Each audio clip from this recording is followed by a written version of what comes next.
Dios los bendiga, amados hermanos.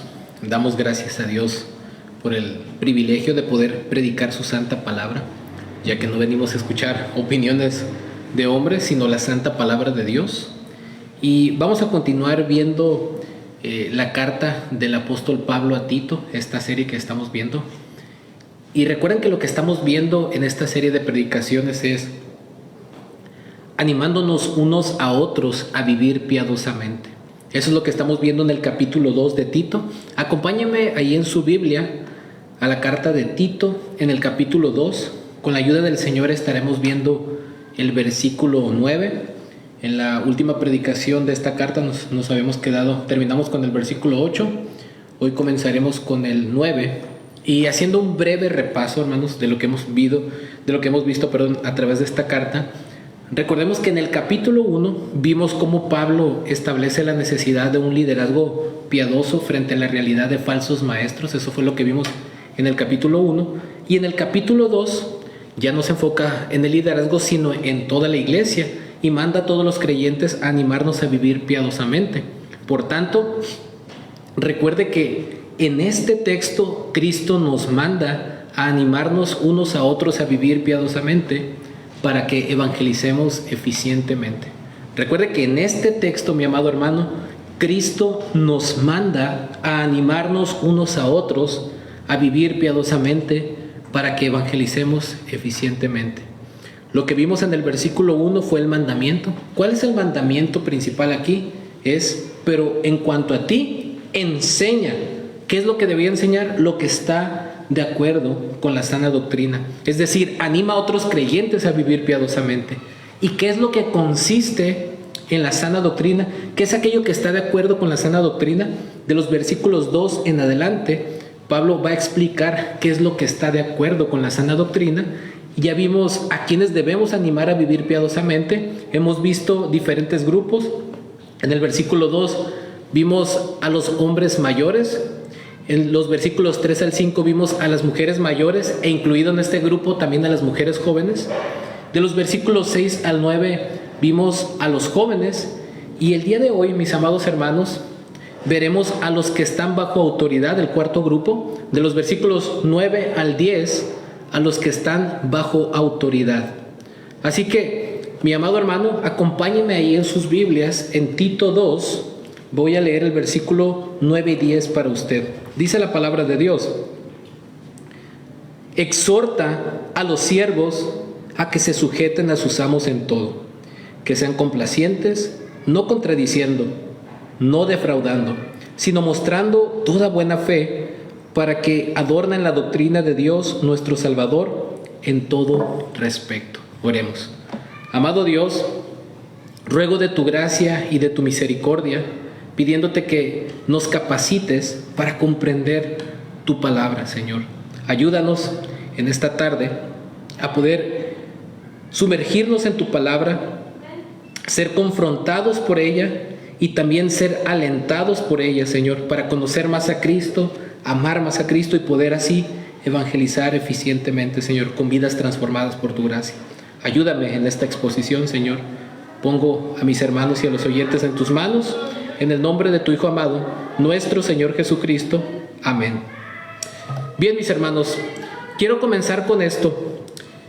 Hay datos estadísticos que nos dicen que el 35% de las personas afirma que los jefes son el motivo de mayor peso para renunciar, seguido de un 27% que cita los climas laborales.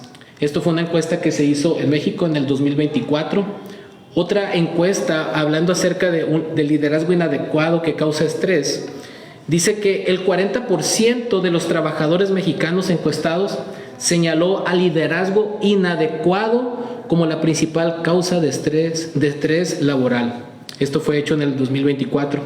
Otro dato nos dice que el 41% de los empleados reportó al liderazgo inadecuado como causa de estrés. Otro dato nos dice que 7 de cada 10 mexicanos han sufrido acoso laboral. El 74% respondió que quienes lo ejercen con mayor frecuencia son los superiores. Un dato extra es que 8 de cada 10 han pensado o decidido cambiar de trabajo por acoso laboral de sus jefes. Mis amados hermanos, 48 de cada 100 personas, el equivalente al 48%, denunció que el ambiente de trabajo en su empresa es malo y por lo tanto se declaran infelices con su trabajo. Si a esto le añadimos encuestas de lo que ha producido estrés, ansiedad, depresión, entre otras cosas, la mayoría de la gente hoy en día ya no está conforme con sus trabajos y hay muchos problemas en las empresas laborales.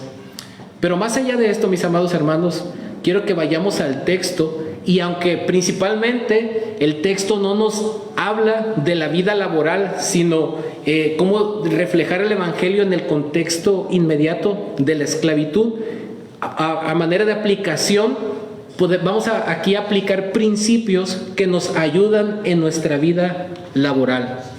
Y lo primero que vemos en el versículo 9 es que hay una línea de pensamiento que se retoma del versículo 6. Recuerden que en el versículo 6 Pablo le dijo a Tito: exhorta a los jóvenes.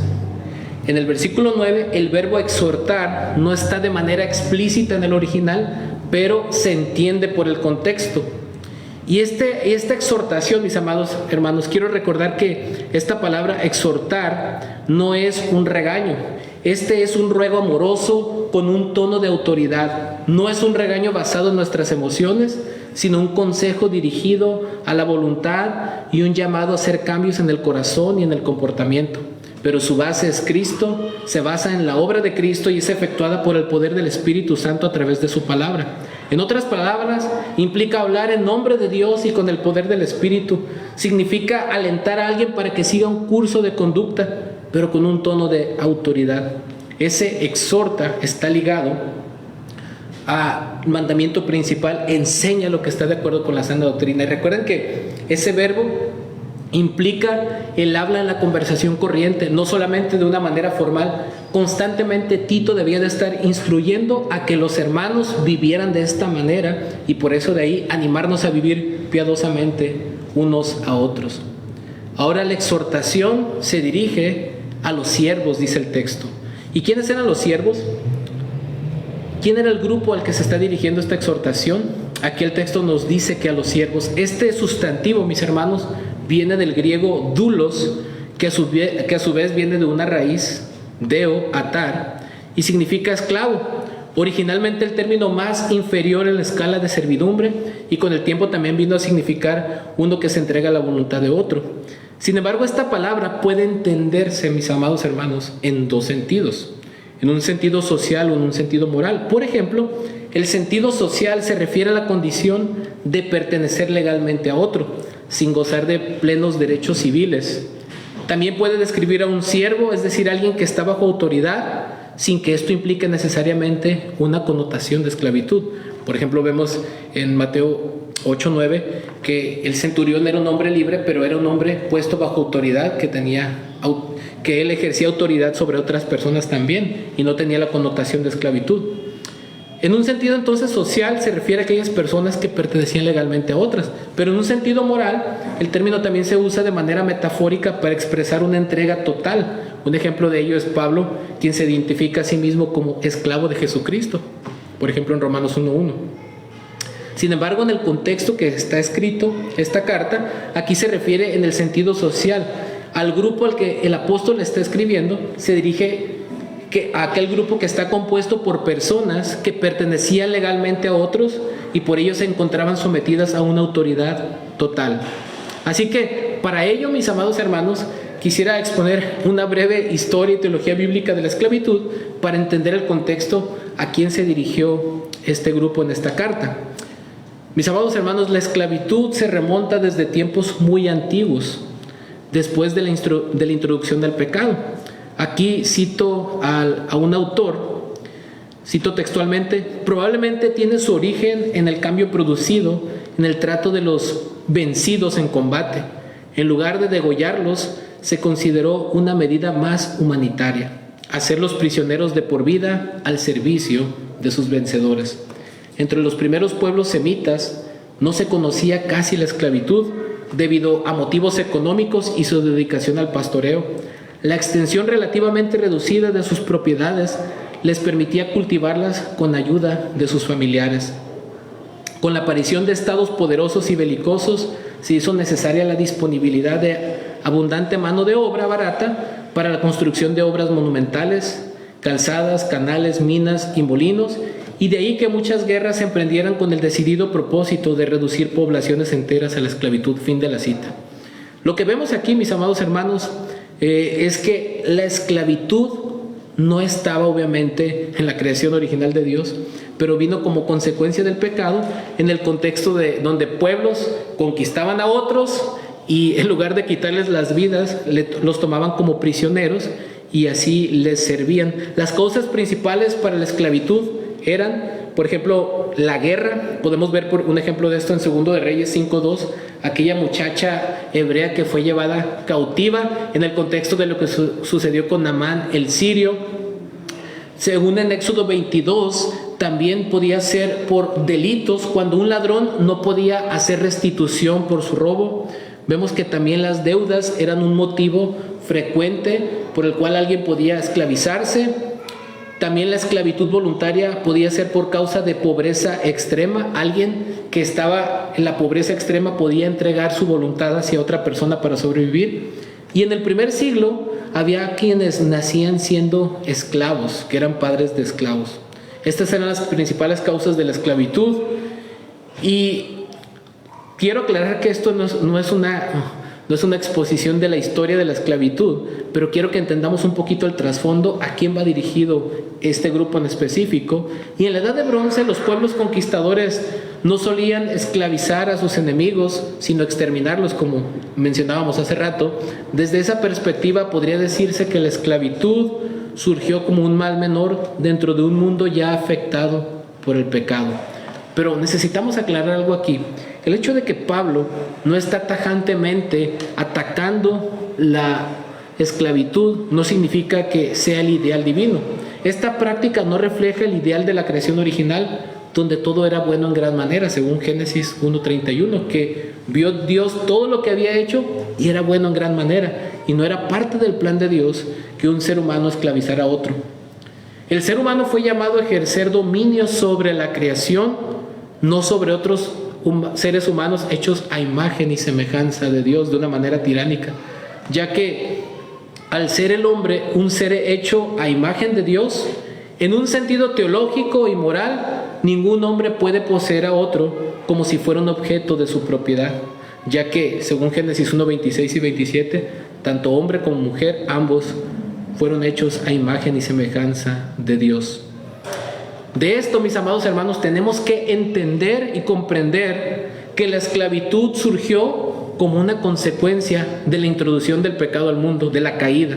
Por ejemplo, si vamos a Génesis 3:16, vemos que se observa, aunque ese texto no nos habla directamente de la esclavitud, que a causa del pecado la relación de autoridad entre el hombre y la mujer quedó distorsionada por la introducción del pecado. Del mismo modo, en Génesis 9:25 aparece una de las primeras referencias a la servidumbre forzada de un pueblo hacia otro, vinculada al pecado de Cam. Este mismo patrón puede verse en otros relatos tempranos en Génesis. Por ejemplo, cuando Caín mata a Abel, cuando Lamec se venga violentamente de un joven que lo hirió, cuando Nimrod funda Babel como una expresión del poder humano concentrado. En conjunto, estos episodios muestran que después de la caída, el ejercicio del poder se vuelve opresivo, tristemente. Es en este sentido que la esclavitud puede entenderse como una manifestación más de que la tierra se llenó de violencia, según Génesis 6:11. Quiero recalcar con esto, mis amados hermanos, que Dios nunca ordenó la esclavitud, más bien la reguló dentro de un mundo marcado por el pecado. Por ello, debe entenderse como una concesión y no como el ideal divino. En consecuencia, la esclavitud no formaba parte del diseño original de Dios para su creación. Otro aspecto que quiero que veamos y que comprendamos, mis amados hermanos, recuerden que estamos viendo a este grupo, a los siervos, a los esclavos, es cómo era la esclavitud en el primer siglo y en específico en Creta. Cito nuevamente a otro autor. textualmente, la condición de los esclavos en Roma era particularmente desdichada. El propietario ejercía sobre el esclavo un poder absoluto. Este se encontraba en todo momento a disposición de aquel, de modo discrecional, sin posibilidad de desobedecer, sin condiciones, sin compensaciones previas, sin decir, págame mi aguinaldo o tiempo extra. No había eso. La esclavitud era un pilar básico en la estructura social y económica del imperio, y el derecho a esclavizar era algo que no se cuestionaba, algo que se daba por sentado. En la época de Claudio, por ejemplo, había en la capital de 2 a 3 esclavos por cada persona libre.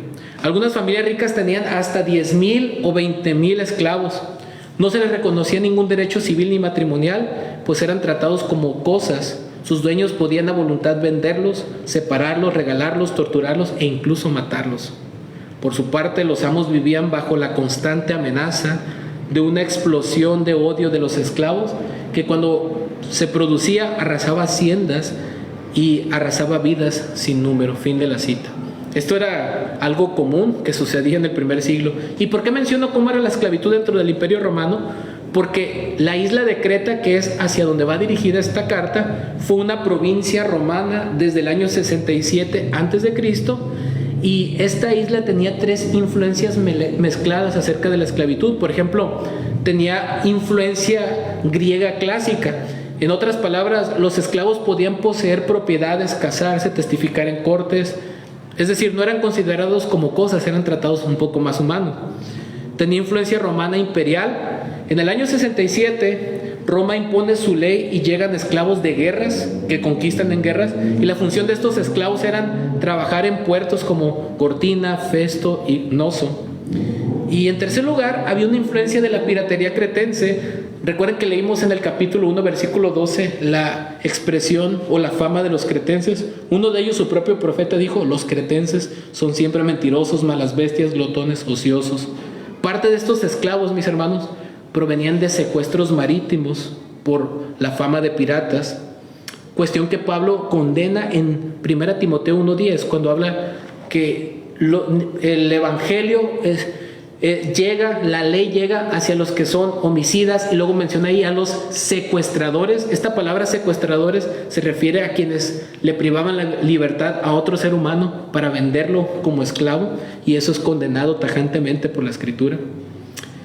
Y la presencia y la influencia de la esclavitud en Creta, mis amados hermanos, hacia donde está dirigida esta carta, se estima que entre el 25 y 30% de la población cretense estaba compuesta por esclavos. Aplicado al contexto de la iglesia, esto significa que en una iglesia, por ejemplo, aproximadamente de 80 personas, podría haber entre 16 o 24 esclavos.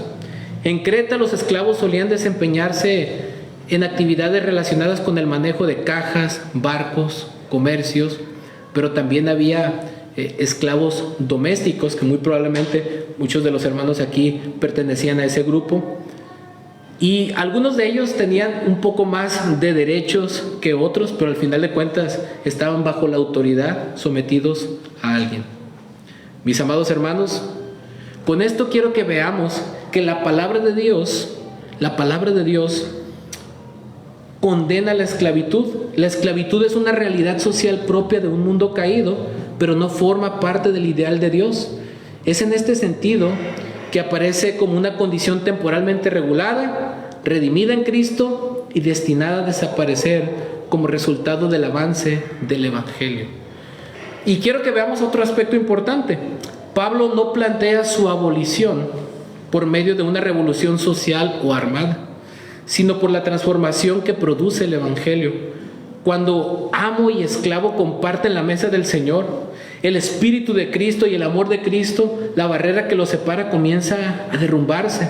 A la larga, esa realidad termina afectando también las estructuras sociales.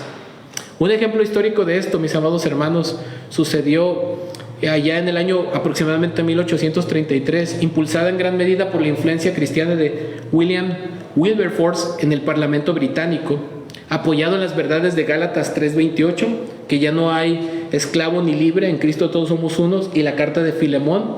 El Evangelio no tomó la espada, sino que transformó conciencias, y por medio de ello influyó en naciones que posteriormente también abolieron la esclavitud. Por eso, mis amados hermanos, Mientras vivamos en este mundo caído, nuestra tarea principal no es derribar instituciones tiránicas mediante la violencia, las armas o la revolución, sino vivir de una manera piadosa que refleje el poder del Evangelio. Un cristianismo auténtico produce un efecto real en la sociedad, pero el bien supremo que anhelamos no es simplemente una mejora social temporal, sino la venida del reino de nuestro Señor Jesucristo y la salvación de los perdidos, tal como Pablo lo presenta en esta carta. Y mis amados hermanos, quiero que reflexionemos en lo que el mismo apóstol Pablo enseñó en otras cartas, por ejemplo, en Gálatas 3:28, acerca de esta realidad.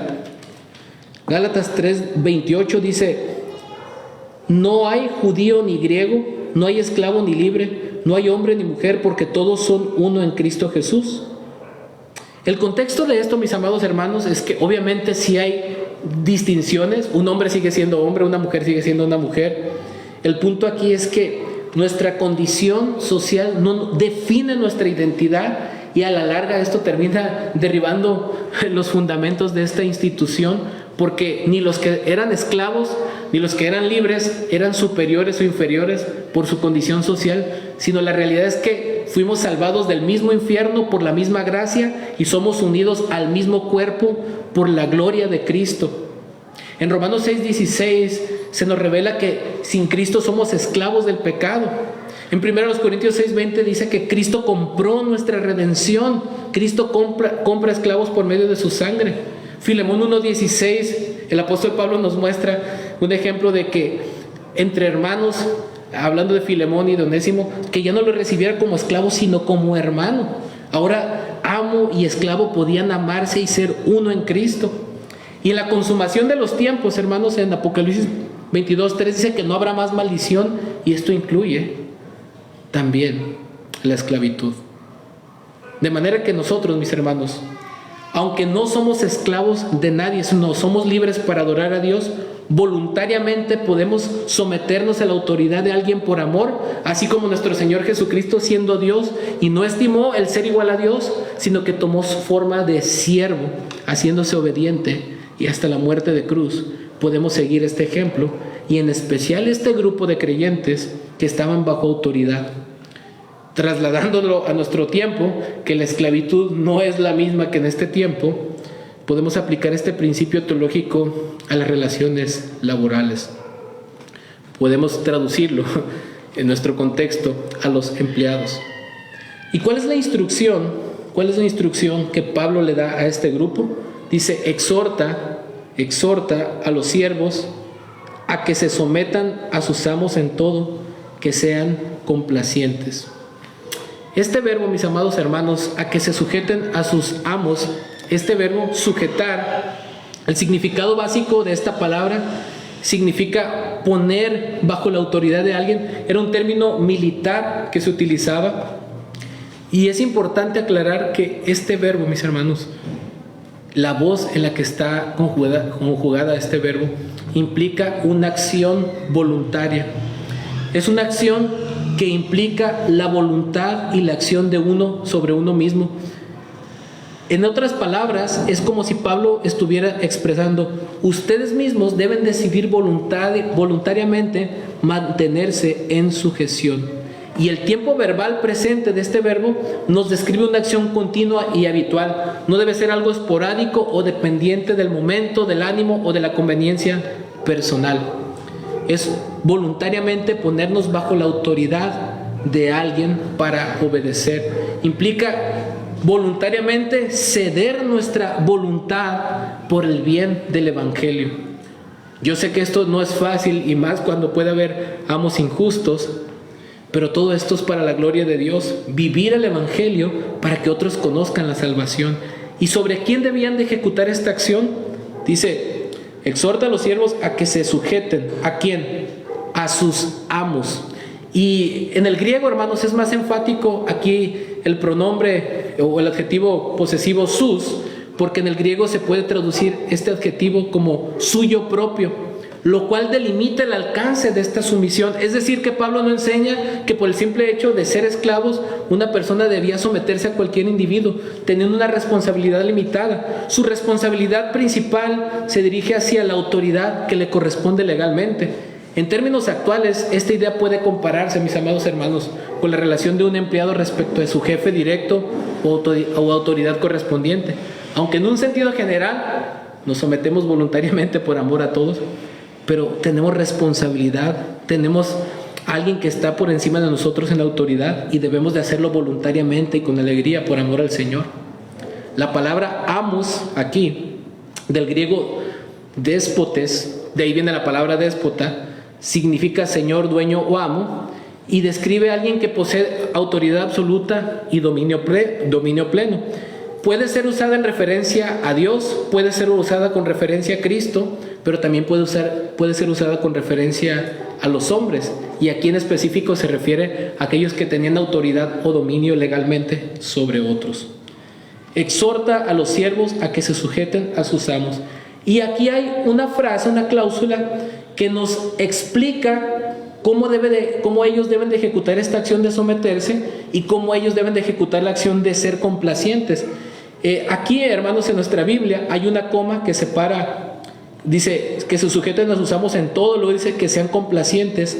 Esa frase en todo, en el original gramaticalmente puede encajar en ambos verbos, en sujetarse y en ser complacientes. Es decir, que lo que el texto nos está enseñando es que ellos deben de sujetarse en todo y ser complacientes en todo. Al ubicarse entre ambos verbos, esta frase adverbial nos indica la manera. En cuanto a la sumisión, por ejemplo, esta frase nos implica la disposición, la amplitud de la disposición que el siervo debía de tener para obedecer a sus amos. Fíjese bien, dice aquí, en todo, no lo que a ti te gusta, lo que tú quieres.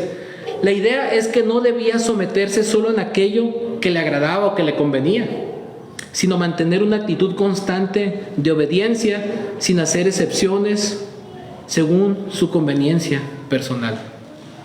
En otras palabras, mis hermanos, trasladándolo a nuestros tiempos, usted y yo debemos de sujetarnos voluntariamente aun a aquellos jefes que son difíciles de soportar. Debemos de hacerlo de una manera voluntaria. Debemos de hacerlo en todo aquello que glorifica al Señor, manteniendo una actitud de constante obediencia, sin hacer excepciones en lo que nos conviene o nos gusta. Hay una limitación aquí, ahorita vamos a ver. En cuanto a ser complacientes, sigue diciendo el texto, que sean complacientes. Esta palabra complaciente también se puede traducir como agradable. Y la idea original también tiene que ver con estar bien dispuesto a asumir una actitud amable, mostrar disposición para complacer. En este contexto, la palabra describe la actitud que el esclavo debía mostrar a su amo. Ojo, una disposición buena y voluntaria para servir. Por tanto, no debía actuar de mala gana, con amargura, rencor o enojo, como era común en muchos esclavos que hasta hacían revoluciones. Especialmente en un contexto donde era fácil que los esclavos albergaran resentimiento contra sus amos. Y ahora sí, vamos a ver que ese en todo no es sin restricciones. Hermanos, esa frase en todo tiene un límite bíblico. Si un amo, por ejemplo, le ordenaba algo contrario a sus siervos, a sus esclavos, a la palabra de Dios, ellos no tenían que obedecer.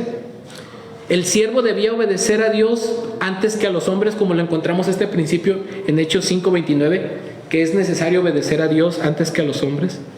En tales casos, lo correcto era buscar agradar a Cristo, como Pablo mismo lo dice en Gálatas 1:10, que si él tratara de agradar en ese sentido a los hombres, ¿no sería siervo de Cristo? Aun si eso implica asumir el riesgo de desobedecer por causa de la conciencia, pero no por rebeldía. Como ocurrió, por ejemplo, con las parteras en Egipto. Tenemos un ejemplo de esto muy claro, mis hermanos, de que ese en todo, el someterse y el agradar en todo tiene un límite claro. Obviamente no en aquello que contradiga los principios claramente revelados de la palabra de Dios. Miren lo que encontramos, por ejemplo, en Éxodo 1:15 al 17. Éxodo 15:1 al 17 dice, Éxodo 1:15 al 17. Entonces el rey de Egipto habló a las parteras de las hebreas, una de las cuales se llamaba Cifra y la otra Púa, y les dijo: cuando estén asistiendo a las hebreas a dar a luz y las vean sobre el hecho del parto, si es un hijo, le darán muerte, pero si es una hija, entonces vivirá. En otras palabras, les estaba mandando matar a los bebés de los hebreos. Versículo 17, esto es importante. Pero las parteras temían a Dios, aunque se sometían a la autoridad, pero su temor a Dios era más importante, dice, y no hicieron caso como el rey de Egipto les había mandado, sino que dejaron con vida a los niños. Después de esto el texto nos dice que Dios las bendijo por haber temido a Dios. Entonces, ese en todo tiene un límite claro.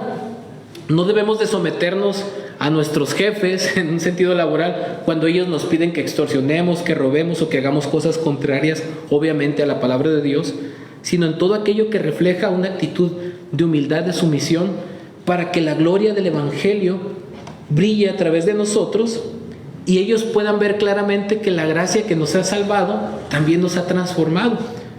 Y aquí lo vemos en el resumen, en la causa de todo esto, en el corazón de esta carta, en los versículos 11 al 14, de aquí de Tito 2, cuando dice: porque la gracia de Dios se ha manifestado, trayendo salvación a todos los hombres, enseñándonos que, negando la impiedad y los deseos mundanos, vivamos en este mundo sobria, justa y piadosamente, aguardando la esperanza bienaventurada y la manifestación de la gloria de nuestro gran Dios y Salvador Cristo Jesús.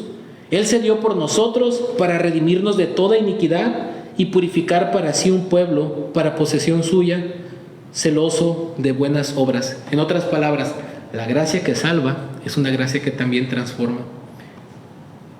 Y este grupo de creyentes, siervos o esclavos, debían aprender a sujetarse voluntariamente a sus amos y a ser agradables, complacientes en todo. Obviamente siempre y cuando eso no contradijera las Escrituras, pero implica tener una disposición humilde basada en el amor. Y obviamente, hermanos, obviamente no es que Pablo está diciendo la esclavitud es el ideal o está bien, sino que para Pablo, para Dios es más importante reflejar el Evangelio, porque nuestra posición, nuestra identidad en Cristo es un hecho y no nos define una posición social, sino el hecho de que hemos sido redimidos por Cristo y que ya no hay esclavo ni libre, gentil o judío, hombre o mujer, sino que todos somos uno en Cristo por su gracia. Ahora, en este lado de la eternidad, tenemos que vivir una vida que refleje esa gracia que nos ha salvado para que